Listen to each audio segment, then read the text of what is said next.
रात्री फक्त 1 ग्लास पाण्यामध्ये हे आपल्याला मिक्स करायचंय आणि सकाळी उपाशी पोटी प्यायचंय आणि मस्त चालायला जायचंय. तर नमस्कार मंडळी, तुम्ही स्क्रीनवरचा फोटो बघू शकता. माझंही वजन जास्त होतं, असं नाही की मी तुम्हाला आता व्हिडिओ सांगते. माझंही वजन जास्त होतं. मी माझं 16 किलो वजन कमी केलं, पण त्यामध्ये मी भरपूर गोष्टी फॉलो केल्या. आज मी तुम्हाला एक फॅट कटर ड्रिंक दाखवणार आहे. त्याच्या मदतीने आपल्या पोटामध्ये गॅस होतात, आपल्या शरीरावर सूज येते किंवा आपलं वजन वाढतं, एक्स्ट्राची चरबी असते ती जळून जाते. पण फक्त फॅट कटर ड्रिंक घेऊन कधीही वजन कमी होत नाही. त्याबरोबर काही गोष्टी गरजेच्या असतात, त्या गोष्टी सुद्धा खूप इम्पॉर्टंट आहेत. त्या गोष्टी सुद्धा प्रत्येकानं फॉलो केल्या पाहिजेत. आणि ज्या मी गोष्टी सांगते त्या गोष्टी तुम्हाला बरोबर वाटतात का हे सुद्धा तुम्ही कमेंट करून सांगायचे. कारण कुणी भरपूर जण सल्ले देत असतात. मीही तुम्हाला काही गोष्टी सांगते, तुम्हाला ते सल्ले वाटत असतील, पण जे ते असतं ते स्वतःच्या अनुभवातून असतं. त्यामुळे तुम्हाला कोणत्या गोष्टीवर डाऊट असेल तर कमेंट करून नक्की सांगायचं. सगळ्यात महत्त्वाचं म्हणजे व्हाईट शुगर, जी साखर असते ती अजिबात सुद्धा शरीराला चांगली नसते. त्यामुळं व्हाईट शुगर नाही खाल्ली किंवा कमी खाल्ली तरी शरीराला त्याचा काहीही फायदा होत नाही.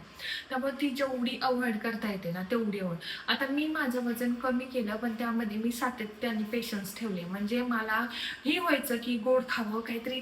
जेव्हा मी साखर सोडण्याचा प्रयत्न केला, मलाही सुरुवातीचे 8-15 दिवस त्रास होत होता. आणि अशी कोणीही व्यक्ती नाही जिला साखरेची गोडाची क्रेविंग होत नाही. साखर आणि गोड प्रत्येकाला खाऊ वाटतं, बरोबर आहे का नाही? मलाही खाऊ वाटायचं, पण त्यावेळेला मी थोडासा स्वतःवर कंट्रोल ठेवला आणि म्हणूनच माझं वजन पटकन कमी झालं. दुसरी गोष्ट म्हणजे मला वाईट सवय होती कोणत्याही अन्नामध्ये वरून मीठ खाण्याची. अन्नामध्ये मीठ असणं वेगळं असतं आणि वरून मीठ खाणं शरीरासाठी घातक असतं. त्यामुळे वरून मीठ खाण्याची सवय जेवढी आपण कमी करू तेवढं आपल्या अंगावरची सूज कमी होते. तिसरी गोष्ट आहे म्हणजे एका जागी बसून राहणं, कोणतंही काम न करणं. कोणतंही काम म्हणजे आता धुण्या भांडायचं काम, फरशी पुसण्याचं काम, यांना कधीही चरबी जळत नाही. जेवढी चरबी आपली झोपेमध्ये जळते एवढ्याच्या छोट्या छोट्या कामांनी जळत नाही. त्यासाठी महत्त्वाचं असतं ॲक्टिव्ह राहणं. त्यामुळे ॲक्टिव्ह राहिलं पाहिजे. भले तुम्ही व्यायाम करा, काय करायचं ते करा, योगा करा, चाला. मी स्वतः 10,000 पावले चालते. आता सध्या थोडंसं बंद आहे पावसामुळं, पण मी 10,000 पावले नाही म्हटलं तरी माझी मी घरात 5-6,000 पावले चालत असते. त्यामुळे शांत बसणं हे सोल्युशन नाही आहे. कारण वजन कमी करायचं असेल तर थोड्याशा गोष्टी आपल्याला कॉम्प्रोमाइज कराव्या लागतात. आळशीपणा आहे तो आपल्याला घालवायला लागतो. चौथी गोष्ट आहे ती म्हणजे शांत झोप. मी सांगितल्याप्रमाणे झोपेमध्ये भरपूर कॅलरीज जातात, त्यामुळे 7 ते 8 तासाची झोप खूप महत्त्वाची, ती सुद्धा घेतली पाहिजे. आणि पाचवी गोष्ट आहे ती म्हणजे आपलं स्ट्रेसवर तुम्हाला जर ताबा नसेल तर तुम्ही ध्यान करा, तुम्ही मेडिटेशन करा, तुम्ही तुमच्या मनातल्या गोष्टी कोणापाशी तरी शेअर करा, पण अजिबात सुद्धा शांत राहू नका. मनातल्या गोष्टी मनात दाबू नका. त्यामुळे स्ट्रेस येतो, कॉर्टिसोल हार्मोन तयार होतं आणि त्याच्यामुळं ते रिलीज झाल्यामुळं आपल्या शरीरामध्ये चरबी साठायला लागते. सगळ्यात महत्त्वाची चरबी साठते ती पोटामध्ये.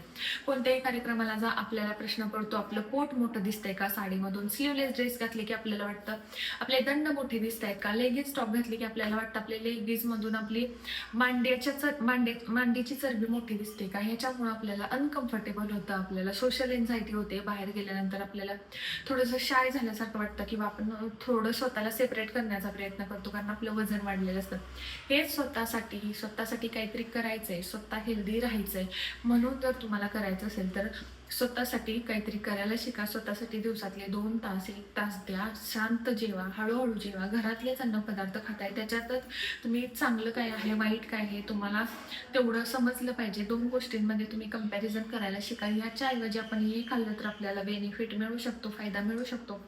प्रत्येक प्लेटमध्ये प्रोटीन असलं पाहिजे. तुमच्या प्रोटीन असलं पाहिजे. म्हणजे खूप जणांना वाटतं की आता जे अफोर्ड करू शकतात ते बाहेरचं महागडं प्रोटीन आणतात, पण आपण आपल्या जे नॉर्मल फॅमिलीमधले, जे मिडल क्लास फॅमिलीमध्ये असते, आपल्याकडं जे चाललं जातं पुरातन काळापासून, तसं मी फॉलो करते की कडधान्य वगैरे मी जास्त खाल्ली जातात. भरपूर जण मला कमेंट करतात की ह्यानं प्रोटीनचा सोर्स कंप्लीट होत नाही. तुमच्याकडे जे आहे त्याच्यात तुम्ही तुमचा प्रोटीनचा जे सोर्स आहे तो कंप्लीट करू शकता. असं नाही की मी खाते तेच तुम्ही खाऊ. तुमच्या शरीराला जेवढं लागणार प्रोटीन आहे ते तेवढं तुम्ही खाऊ शकता. सर्वात महत्त्वाचं म्हणजे आजचं फॅट कटर ड्रिंक आहे ना, हे फॅट कटर ड्रिंक जे गर्भवती महिला आहेत किंवा ज्यांना काहीतरी आजार आहे, ज्या फिडिंग करतात, अशा लोकांनी आपल्या डॉक्टरांच्या सल्ल्याशिवाय घेऊ नये. कारण मी कुणी डॉक्टर नाही आहे. जे मी शेअर करते ते माझे पर्सनल अनुभव असतात आणि तेच मी शेअर करत असते. आणि भरपूर जणांचं याच्यातून सुद्धा वजन कमी झालेलं आहे. कारण मी कसं खाते वगैरे, मी नॉर्मल एक महाराष्ट्रामध्ये राहणारी भारतातली आपली एक मुलगी आहे. आपल्याकडे जसं चालतं, आपल्याकडे जे खाल्लं जातं तेच मी बनवून खाते आणि मी स्वतःचं वजन कमी केलेलं आहे. चला तर आता फॅट कटर ड्रिंक कसं बनवायचं ते बघूया. रात्रीचं आपल्याला 1 ग्लास पाण्यामध्ये किंवा एखाद्या पातेल्यामध्ये अर्धं पातेलं भरून जरी ठेवलं आणि त्याच्यामध्ये हा 1 चमचा आपल्याला टाकायचा आहे आणि रात्रभर हे पाणी असंच ठेवायचं आहे. सकाळी फक्त गरम करून प्यायचं आहे. आता हे कसं बनवायचं तुम्हाला सांगते. तुमच्याकडे कढई पॅन काय असेल तिथं मी स्टीलचं पॅन घेतलेलं आहे. त्याला तापत ठेवायचं आहे. त्याच्यामध्ये आपल्याला टाकायचे 4 चमचे धने. तुम्हाला माहिती आहे आपण मसाल्यांमध्ये म्हणजे चटणी बनवताना वगैरे सुद्धा धने वापरतो, कारण धने आहे ते पचनाला सपोर्ट करतं.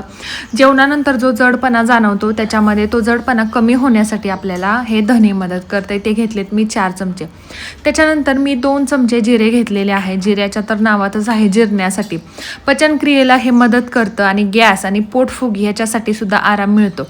आता ओवा गरम असतो त्यामुळं मी ओवा 1 चमचा घेतलेला आहे. ओवासुद्धा गॅस, अपचन आणि पोट फुगण्यामध्ये आपल्याला जो त्रास होतो तो कमी करण्यासाठी मदत करतो. नॉर्मली आपण ओव्याचं पाणी पितो. जरी आपल्याला अपचनाचा त्रास होत असला किंवा ओव्याचं आपण झाड लावतो आणि तो ओव्याची पानंसुद्धा आपण चावून खातो. आता इथं मी घेतलेली आहे कच्ची बडीशेप. कच्ची बडीशेप हा सुद्धा फायबरचा खूप चांगला स्रोत आहे. महत्त्वाचं म्हणजे ही थंड असते, तोंडाचा वास येऊ नये आणि सगळ्यात महत्त्वाचं म्हणजे आपल्याला नॉर्मली आपण बडीशेप खातो जेवणानंतर, त्यामुळे त्याचाही फायदा असतो, त्यामुळे तीही घेतलेली आहे. आता मी इथं घेतलेले आहेत मेथीदाणे. मेथीदाणे थोडेसे कडवट असतात, पण ज्याला PCODचा वगैरे त्रास आहे त्यांच्यासाठी फायदेशीर असतात. तुम्हाला जर स्किप करायचं असेल तर तुम्ही स्किप करू शकता. त्याच्यामध्ये मी 2 चमचे घेतलेले आहेत. तुम्ही 1-1.5 किंवा स्किप करू शकता तुम्हाला जर आवडत नसेल, कारण त्याच्यामुळं थोडीशी पाण्याची चव उलटी आल्यासारखं वाटतं. आता मी ह्याच्यामध्ये घेतलेले आहेत दालचिनीचे तुकडे. एक छोटासा तुकडा घेतला आहे, त्याला तुम्ही पावडर करून घेतलं ना तरी चालेल. आता ह्याला सुद्धा हा जो आपण बनवणार आहे ड्रिंक, ह्याला खूप एक छान असा गोड स्वाद किंवा असं म्हणू शकतो टेस्ट येते आणि आपल्या फॅट कटर ड्रिंक आहे त्याला सुंदर असा सुगंधसुद्धा येतो. त्यामुळं हे घेतलेलं आहे मी. आणि साखर, रक्तातली साखर नियंत्रणात राहण्यासाठी आपल्याला मदत होते. आता हे जे सगळं आहे ना हे आपल्याला व्यवस्थित भाजून घ्यायचे. हे भाजताना एक गोष्ट लक्षात घ्यायची, करपवायचं नाही आपल्याला, यातलं फक्त मॉइश्चर कमी झालं पाहिजे. आणि सगळ्यात महत्त्वाचं म्हणजे जर तुम्हाला याची पावडर करून ठेवायची असेल तरी तुम्ही पावडर करून ठेवू शकता. पण खूप जणांना असा प्रॉब्लेम होतो, गेल्या वेळी मी पावडर बनवलेली की पावडर भिजत ठेवली तरी कधी कधी मिक्सरने ते बारीक होत नाही आणि ती पावडरचे कण तसेच राहतात आणि ते खावत नाहीत. मग हे सोप्पं फॅट कटर ड्रिंक आहे ज्याच्यामध्ये आपल्याला हे व्यवस्थित भाजून घ्यायचे. आणि भाजून झाल्यानंतर बघा, भाजून झाल्यानंतर त्याचा कलरही बदललेला आहे, मॉइश्चर गेलेला आहे. हे आपल्याला एखाद्या बर्नीमध्ये म्हणजे पॅक बंद डब्यामध्ये, झाकण बंद असलेल्या पॅक असलेल्या डब्यामध्ये भरून ठेवायचे आणि रोज सकाळी हे जवळजवळ 8 ते 10 दिवस जाऊ शकतं, जास्त दिवस जाणार नाही. माझं जुनंसुद्धा होतं शिल्लक, तेही मी त्याच्यामध्ये थोडंसं गरम करून घेतलेलं आहे. आणि हे सगळं थंड झालं की आपल्याला हे बर्नीमध्ये भरून ठेवायचं आहे. तुम्ही कोणत्याही बर्नीमध्ये ह्याला भरून ठेवू शकता. सकाळी उपाशीपोटी, संध्याकाळी झोपताना कधीही घेतलं तरी चालतं. व्हिडिओ कसा वाटला कमेंट करून नक्की सांगा. आणि हे फॅट कटर ड्रिंक तुम्ही आधीपासूनच घेताय का हे सुद्धा कमेंट करून सांगा. आणि बाकी थँक्यू, बाय बाय.